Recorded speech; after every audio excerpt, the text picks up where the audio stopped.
Subscribe કરો એ high news India ચેનલને, પછી યુટ્યુબ એપ પર બેલ આઇકોનનું બટન દબાવો અને નિહાળો એ હાઈ ન્યૂઝ ઇન્ડિયા ચેનલ.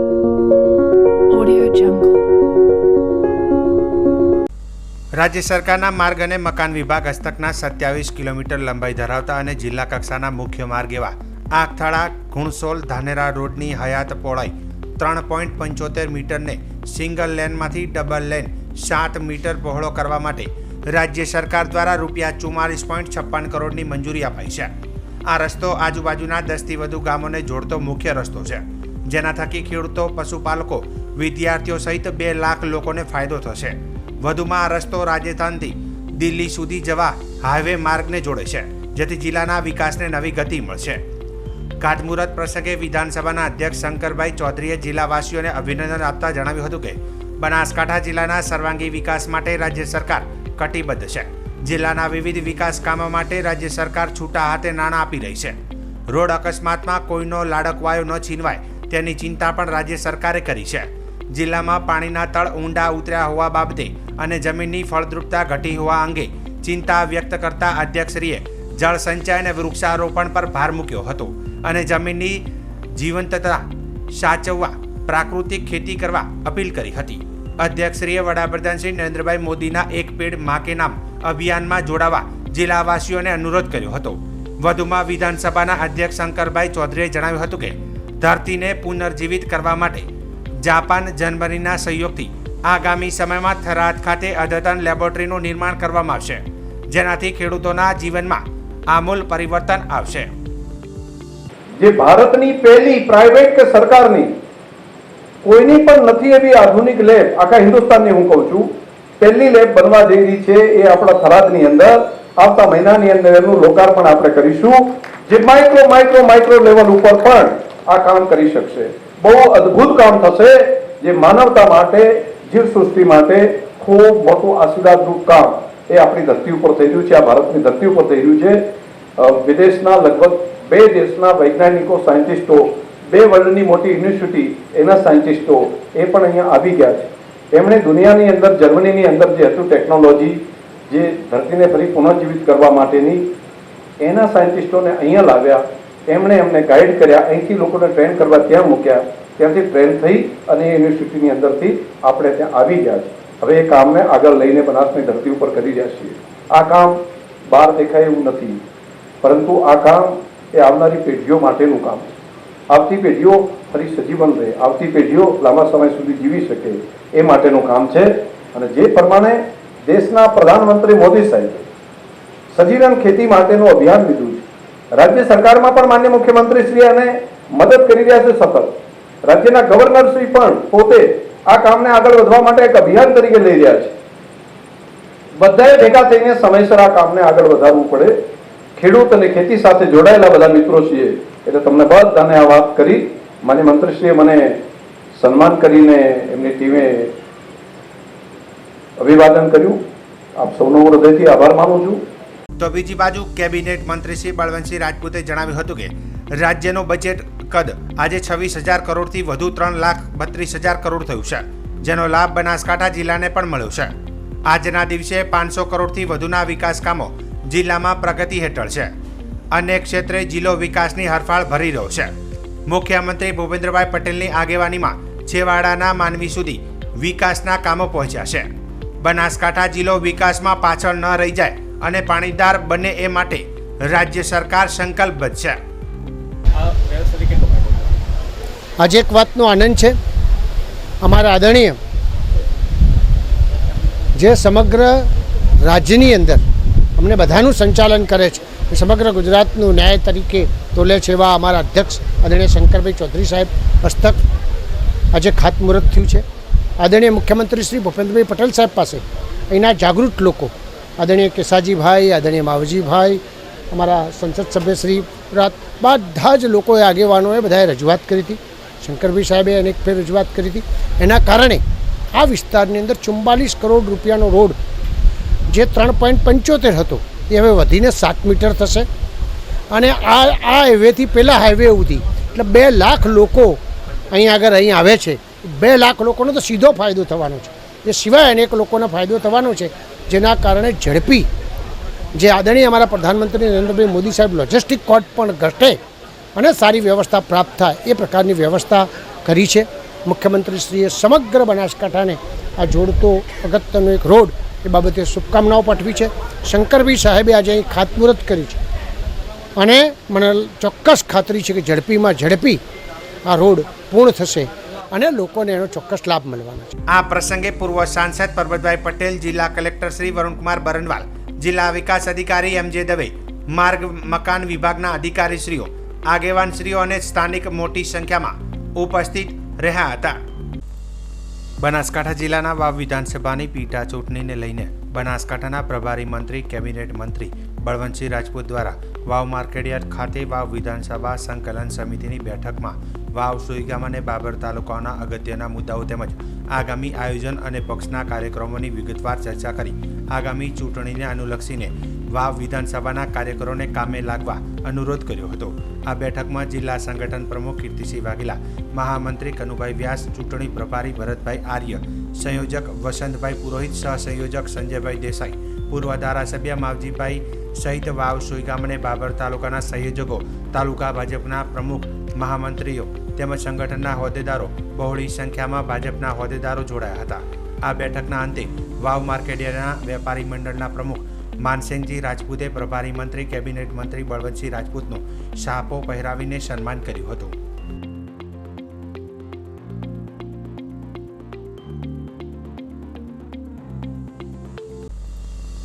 ગૌણ સેવા પસંદગી મંડળ દ્વારા છેલ્લા કેટલાય સમયથી વિવિધ સ્વર્ગ અને કેડર ભરતીઓ CBRT દ્વારા લેવાય છે. તેમાં અનેક છબરડા થતા હોવાના આક્ષેપો કરાયા છે. આ પરીક્ષા માટે ખાનગી એજન્સીને કોન્ટ્રાક્ટ અપાય છે. તેઓ ગુજરાતી ભાષાથી પરિચિત હોતા નથી અને ભાષાંતરથી ભૂલો પણ જોવા મળે છે. તે સાથે વધુ ઉમેદવારો માટે એકથી વધારે શિફ્ટમાં પેપર લેવાય, તેમાં કોઈ પેપર સહેલું નીકળે છે તો કોઈ પેપર અઘરું પણ નીકળતું હોય છે. કેટલાક સમયથી વન વિભાગ, સર્વેયર, એકાઉન્ટ હેન્ડ, સબ એડિટર, CCE સહિતના પદ માટે પરીક્ષાઓ લેવામાં આવી હતી. આ પ્રશ્નપત્ર પેપર ગુજરાતીમાં હોય છે, જ્યારે જે એજન્સીને તે તૈયાર કરવાનું કામ કરારથી અપાય છે તે ગુજરાતીના જાણકાર ન હોય તેવી રીતે વિગતો હોય છે. તે સૌ સાથે ગૌણ સેવા મંડળના અધિકારી કે એજન્સીના સંકલન ન હોય તે પણ દેખાઈ આવે છે. ગૂગલ ટ્રાન્સલેશન કે અન્ય રીતે ભાષાંતર કરાતું હોવાનું દેખાય છે અને તેના કારણે ભાવાનુવાદને બદલે ભળતો અર્થ પ્રશ્નોમાં નીકળતો હોવાનો દાવો પણ રજૂઆત કરાયો છે. તે ઉપરાંત એકથી વધુ શિફ્ટમાં લેવાતી પરીક્ષામાં પ્રશ્નપત્રો સ્તર પણ જળવાતું નથી. પેપર અઘરા કે સહેલા હોવાથી જ્યારે મેરિટ તૈયાર થાય તેમાં ગુણભારના માપદંડો જળવાતા નથી. ટેકનિકલ ખામીઓના કારણે ઉમેદવારોને સમયનો વ્યય થતાં તેમના મોરલ ઉપર અસર થાય છે. ઉમેદવારો દ્વારા સિંગલ પેપર પરીક્ષા લેવાની પણ માગણી કરાઈ હતી. GPSC, પોલીસ ભરતી બોર્ડ વગેરે સંસ્થા ઓફલાઈન મોડથી પરીક્ષા લઈ શકતું હોય તો ગૌણ સેવા મંડળ પણ તેવી ફૂલપ્રૂફ પદ્ધતિ અપનાવી જોઈએ તેવી રજૂઆત કરવામાં આવી હતી, જેથી મહેનત કરતા વિદ્યાર્થીઓને નુકસાન થાય નહીં. તેને લઈને વાવના વિદ્યાર્થીઓ દ્વારા વાવ નાયબ મામલતદારને આવેદનપત્ર આપી રજૂઆત કરવામાં આવી હતી. વધુમાં આગામી સોમવાર સુધીમાં જો આ મુદ્દે કોઈ નિરાકરણ નહીં આવે તો ગાંધીનગર ખાતે ગાંધીજીના માર્ગે આંદોલન કરવાની ચીમકી પણ વિદ્યાર્થીઓએ ઉચ્ચારી હતી. અમારે સરકારશ્રીને એટલી વિનંતી કરવાની છે કે આપણે જે અત્યારે CBRT પદ્ધતિથી જે પરીક્ષાઓ લેવરાય છે તે રદ થવી જોઈએ, તથા જે અત્યારે આ ફોરેસ્ટમાં જે નોર્મલાઇઝેશન પદ્ધતિ અને તથા તેમાં જે અત્યારે લિસ્ટ જાહેર કરવામાં આવ્યું છે અને તેમાં વિદ્યાર્થીઓના ગુણ બતાવવામાં આવ્યા નથી, તે ગુણ બધાને જાહેર કરે તથા બધાને અત્યારે જે ઓફલાઈન પદ્ધતિ પરીક્ષાની લેવી જોઈએ. અત્યારે અમારે કહેવાનો મતલબ અને વત્તા પછી જે આ 830 જગ્યાઓ છે એના બદલે 1200 જગ્યા કરવાની વિચારણા છે તે થવી જોઈએ. હવે આ જે સરકાર છે તમારી માગણી સ્વીકારશે નહીં તો તમારા તરફથી શું? આ જે સરકાર માગણી નહીં સ્વીકારે તો અમે સોમવાર સુધી તે તેમને મુદત આપી છે અમે ગૌણ સેવા પસંદગી મંડળવાળાને, તો અમે સોમવાર સુધી ગુજરાત ગાંધીનગર ખાતે જઈ અને આંદોલન કરીશું. આ CBRT જે એજન્સી છે એ ખરેખર શું છે, એમ તમને શું લાગે છે? જે એક વિદ્યાર્થીઓ માટે અન્યાય છે, આ પદ્ધતિ હોવી જ નહીં જોઈએ. એનું કારણ એ છે કે એક વિદ્યાર્થીને આમાં અન્યાય થાય છે. એક વિદ્યાર્થીને ગુણ વધી જાય છે તથા એક વિદ્યાર્થીને ગુણ ઘટી જાય છે. એટલે આ પદ્ધતિ જે પરીક્ષાની રીત તે થવી જ નહીં જોઈએ. હમણાં બીજા મહિનામાં ફોરેસ્ટની પરીક્ષાનો 1 મહિનો ચાલ્યો પરીક્ષા. એમાં બધાને અલગ અલગ પેપર, એક દિવસમાં ત્રણ શિફ્ટ આવતી. એમાં બધાને અલગ અલગ, એકને હાર્ડ આવે, એકને હેલું આવે. 200 માર્કનું પેપર હોય, એની અંદરથી એને વિદ્યાર્થી ધારે કે મારે કેટલા માર્ક લાવવા, તો આમ ધારી 120 130 લાવે. પછી 160, અમુકને હાર્ડ હોય પેપર, અહીંયાને 50 માર્ક વધી જાય તો એ 170 પહોંચી જાય, અમુકને 120 ના 130 જ રહે. એવી રીતે નોર્મલાઇઝેશન થવું ના જોઈએ. એક જ દિવસ એક જ પરીક્ષા બધા વિદ્યાર્થીઓને આપવી જોઈએ, એટલે કોઈ સાથે અન્યાય થાય નહીં. અને આ નોર્મલાઇઝેશન અને આ ગુણ જાહેર કરવામાં આવે, ફોરેસ્ટના ગુણ જાહેર કરવામાં આવે. તમે જો તમારી આ જે માગણી છે જે સ્વીકારવામાં નહીં આવે સરકાર દ્વારા, તો તમારી આગામી શું પ્રતિક્રિયા રહેશે? આ સોમવારે અમે ગાંધીનગર જઈને ઉગ્ર આંદોલન કરીશું. બનાસકાંઠા જિલ્લામાં ગઈકાલે વડગામના અધોરિયા બ્રિજ પાસે એક સ્વિફ્ટ ગાડી બ્રિજના ડિવાઈડર સાથે ટકરાતા ગાડીમાં સવાર 3 લોકોના ઘટના સ્થળે મોત નીપજ્યા હતા.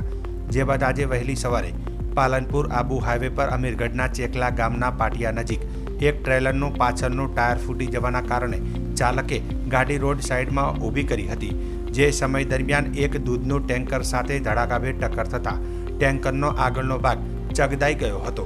ટેન્કર ચાલક ટેન્કરમાં ફસાઈ જતા હરી પરથી પસાર થતા વાહન ચાલકને બહાર નીકાળવાના પ્રયત્નો હાથ ધર્યા હતા. જોકે અકસ્માતની જાણ પોલીસને થતાં અમીરગઢ પોલીસ તાત્કાલિક ઘટના સ્થળ પર દોડી પહોંચી ટેન્કરમાં ફસાયેલા ચાલકને બહાર નીકાળવાના પ્રયત્નો કરવામાં આવ્યા હતા. જોકે 3 થી 4 કલાકની ભારે જહેમત બાદ પોલીસે ટેન્કર ચાલકને બહાર નીકાળ્યો હતો, પરંતુ ટેન્કર ચાલકનું મોત નીપજ્યું હતું.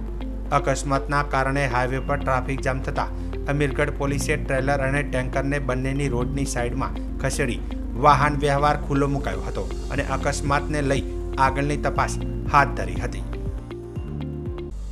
બનાસકાંઠા જિલ્લાની અતિ સંવેદનશીલ ગણાતી અને ગુજરાત રાજસ્થાન સરહદ ધરાવતી અમીરગઢ ચેકપોસ્ટ પરથી એસઓજીએ માદક પદાર્થ ગણાતા એમડી ડ્રગ્સ સાથે મહિલા સહિત 2 ઈસમોને પકડાયા છે. બનાસકાંઠા એસઓજીને મળતી બાતમીના આધારે અમીરગઢ ચેકપોસ્ટ પર એલર્ટ થતાં રાજસ્થાન તરફથી આવતી એક હોન્ડા સિટી કારને રોકાવી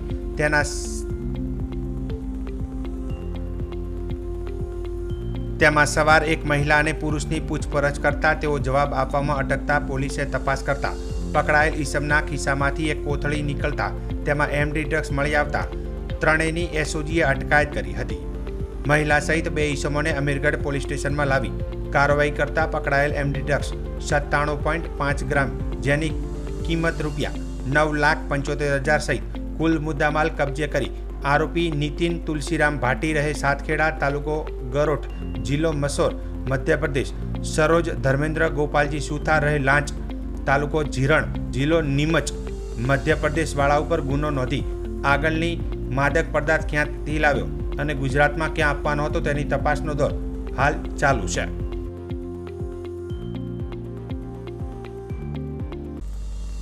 આજે બનાસકાંઠા પ્રભારી મંત્રી કેબિનેટ મંત્રી બળવંતસિંહ રાજપૂત થરાદ ખાતે આવી પહોંચ્યા હતા. મુલાકાત દરમિયાન થરાદ પ્રાંત કચેરી ખાતે અધિકારીઓ સાથે બેઠક કરી હતી, જેમાં જિલ્લા કલેક્ટર, ટીડીઓ સહિત વાવ, સોઈગામ, થરાદ અને બાબર તાલુકાના ટીડીઓ અને પોલીસ અધિકારીઓ ઉપસ્થિત રહ્યા હતા. આજની આ બેઠકમાં કલ્યાણકારી યોજનાઓ, વિકાસલક્ષી કામો, આયોજનના કામ ઉપરાંત વરસાદની સ્થિતિની સમીક્ષા, આરોગ્ય તથા કાયદો અને વ્યવસ્થા જેવા બહુ કાયમી વિષયો અંગે ચર્ચાઓ કરી હતી. સમય મર્યાદામાં કામોની દરખાસ્તો સત્વરે કરવા તેમજ મંજૂરી મળેલા કામોના શુભારંભ વહેલામાં વહેલી તકે કરાવવા સૂચન કરવામાં આવ્યું હતું.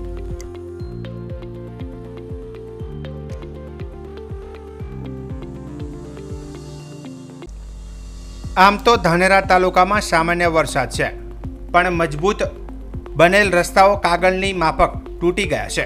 રસ્તામાં ખાડા નહીં પણ ખાડામાં રસ્તો હોય તેવી સ્થિતિ છે. રસ્તા પર રસ્તો શોધવો પડે એ દશા અને દિશા છે. અનેક વાહન ચાલકો અને ખેડૂતો, પશુપાલકો ત્રાહિમામ પોકારી ઉઠ્યા છે. ત્યારે એપીએમસી ધાનેરાના ચેરમેન વિરલભાઈ પટેલે નાયબ ઇજનેરને પત્ર લખી તત્કાલ રસ્તાઓનું સમારકામ કરવાની વાત પર ભાર મૂક્યો છે. રસ્તાઓ તૂટતા ખેડૂતોને માર્કેટયાર્ડ સુધી પહોંચતા અનેક મુસીબતોનો સામનો કરવો પડી રહ્યો છે. ત્યારે ખેતી પ્રધાન તાલુકાના ખેડૂતોની વહારે ચડી સત્વરે રસ્તાઓનું સમારકામ કરી ખેડૂતોને સગવડ આપવાની વાત પર ભાર મુકાયો છે. ચોમાસાની સિઝનમાં સામાન્ય વરસાદમાં ધાનેરા અને ગ્રામીણ વિસ્તારના રસ્તા ધોવાઈ જતા રસ્તા પર મોટા ખાડા પડતા વાહન ચાલકોને મુશ્કેલી પડી રહી છે. ખેડૂતોને પોતાનો માલ લઈ માર્કેટયાર્ડ પર પહોંચતા ખૂબ અગવડતા પડી રહી છે. જે બાબતે ધ્યાને લઈને નાયબ કાર્યપાલક ઇજનેરને લેટર લખીને જાણ કરેલ છે કે સત્વરે ધાનેરા તાલુકાના તમામ રસ્તા પર ખાડાઓનું સમારકામ કરવા યોગ્ય કાર્યવાહી કરવાની ભલામણ કરેલ છે. સાથોસાથ ધાનેરા નગરમાં પણ અનેક રસ્તાઓ બિસ્માર હાલતમાં છે, ગંદકીના ઢગ જામેલ છે અને અનેક ગટર લાઈનો બ્લોક થયેલ છે. જે બાબતે પણ નગરપાલિકા ઘટતી કાર્યવાહી કરી લોકોને પડતી મુશ્કેલીમાંથી બહાર કાઢવાનો પ્રયાસ કરે. હિન્દુ ધર્મનો મુખ્ય ધાર્મિક મહિનો શ્રાવણ માસ ગણવામાં આવે છે. આ માસમાં ભગવાન શંકરના મંદિરોમાં ઓમ નમઃ શિવાયના નાદથી ગુંજી ઉઠે છે.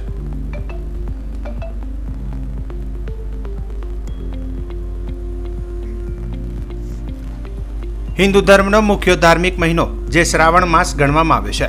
આ માસમાં શંકર ભગવાનના મંદિરોમાં ઓમ નમો શિવાયના નાદથી ગુંજી ઉઠે છે. આજે ધાનેરામાં છેલ્લા કેટલાય વર્ષોથી બિનકાયદેસર કતલખાનાઓ ચાલે છે. છતાં હનુમાન ચોક પાસે સાંજના સુમારે મહિલાઓ શાકભાજીની ખરીદી કરવા આવે છે, પરંતુ સુરક્ષિત નથી. ત્યાં કતલખાનાવાળાઓ ડરનો માહોલ ઊભો કરેલ છે. માંસ મટન વેચનારા ગ્રાહકોને હાથમાં થેલી જોતા તુરંત જ હાથ પકડીને તેમની હાટડી ઉપર લઈ જવા કોશિશ કરે છે. આ લોકો હરીફાઈની વેપારમાં છેલ્લી હદ વટાવી ચૂક્યા છે. જો આવી રીતે કોઈ સનાતનીઓનો હાથ પકડશે તો ભવિષ્યમાં મોટી ઘટના બની શકે છે.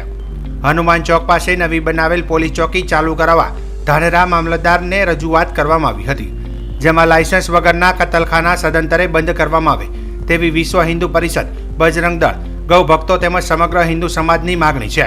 તેમજ પવિત્ર શ્રાવણ માસ દરમિયાન કાયદેસર અને બિનકાયદેસર કતલખાના સજ્જડ બંધ રહેવા જોઈએ. કોઈ પણ જીવની હિંસા ના થાય તેની સરકારશ્રી દ્વારા કાળજી રાખીને કતલખાના બંધ થવા જોઈએ. અગાઉ પણ અમારી હિન્દુ સમાજની માગણીના આધારે શ્રાવણ માસ દરમિયાન કતલખાના સજ્જડ બંધ રહેલ છે અને આ વર્ષે પણ આવેદનપત્ર પાઠવીને રજૂઆત કરીએ છીએ. વધુમાં જો ક્યાંય પણ હિન્દુ સમાજની લાગણી દુભાશે અને એનું એ જ પરિણામ આવશે તો તેની જવાબદારી સરકારશ્રીની રહેશે તેમ જણાવ્યું હતું. આજ રોજ હિન્દુ સંગઠનો દ્વારા ગૌ સેવા સમિતિ, વિશ્વ હિન્દુ પરિષદ અને તમામ ધાર્મિક સંગઠનો દ્વારા એક આવેદનપત્ર આપવામાં આવ્યું કે આવતા આ શ્રાવણ મહિનો જે નજીકમાં આવી રહ્યો સોમવાર એટલે 5 ઓગસ્ટથી ચાલુ થાય છે, એમાં ધાનેરામાં ચાલતા બિનકાયદેસર કતલખાનાઓ બંધ થાય, ગૌ હત્યા બંધ થાય, તેમજ અનેક બીજા પ્રાણીઓની પણ હત્યાઓ બંધ થાય. એના માટે કરી અને હિન્દુ સમાજ, હિન્દુ સંગઠન, ધાર્મિક જનતા, સનાતન ધર્મપ્રેમી જનતાની લાગણી ન દુભાય અને પવિત્ર શ્રાવણ માસમાં આવી હત્યાઓ બંધ થાય એના માટેનું એક આવેદનપત્ર રેલી સ્વરૂપે અહીંયા મામલતદારશ્રીને આપવામાં આવ્યું. અને બીજી ખાસ વાત તમારા દ્વારા મારે જણાવી છે કે આવેદનપત્ર તો દર વર્ષે આપીએ છીએ, પણ સરકાર એમાં તાત્કાલિક નિર્ણય લઈ અને આ કતલખાનાઓ બંધ કરાવે એવી અમારી દરેકની ઈચ્છા છે. બાકી જો આ કાર્ય હવે ન થાય તો મોટા રેલી સ્વરૂપે અથવા તો કોઈ પણ આંદોલન સ્વરૂપે આ આયોજન કરવામાં તમામ લોકો તૈયાર છે. દરેક સાથી મિત્રો પણ તૈયાર છે. અમે જોઈએ છીએ થોડા દિવસ કે કતલખાનામાં કેટલા સુધી કામ બંધ થાય છે. બાકી આનું સ્વરૂપ કદાચ મોટું. સબસ્ક્રાઇબ કરો ये है न्यूज़ इंडिया चैनल ने પછી YouTube એપ પર બેલ આઇકોન નું બટન દબાવો અને નિહાળો ये है न्यूज़ इंडिया चैनल.